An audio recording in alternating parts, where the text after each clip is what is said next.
So I was thinking today about the idea of trying to get yourself to do the things that you know you should do when you don't feel like doing them.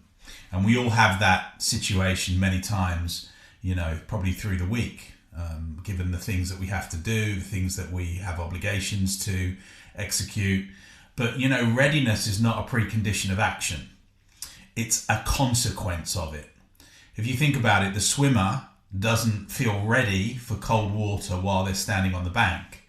The readiness comes after they make the plunge, after the shock, after the first gasp of breath, after the body adjusts to what the mind had declared intolerable. Before the plunge, there's only resistance, disguised as prudence. See, the modern world has perfected the art of productive hesitation. Research, planning, preparation, courses, certifications, equipment purchases, each one a sophisticated form of delay that carries the appearance of progress. And I know because I've been there. You know, you feel busy, you feel responsible, you feel like someone who's taking this seriously, but you're not moving. You are preparing to move, which is a fundamentally different activity and one that can continue indefinitely without producing a single result. So history, if you think about history, is full of men and women who built extraordinary lives from the worst possible starting positions. You know, I've seen people that are born into situations that would be intolerable for most people, and they go on to change the world. I've seen people that are born into the most utmost privilege that you could ever imagine, and they become dependent on drugs or some kind of substance. And you think, how can that be? How can a person with all the advantages, you know, all the benefits, all the background, move into a situation like that and have that as an outcome of their life? But history is full of men and women who built extraordinary lives from the worst possible starting positions.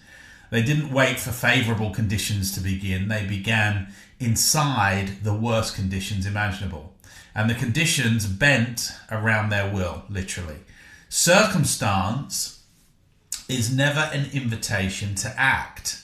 Circumstance is permanent noise.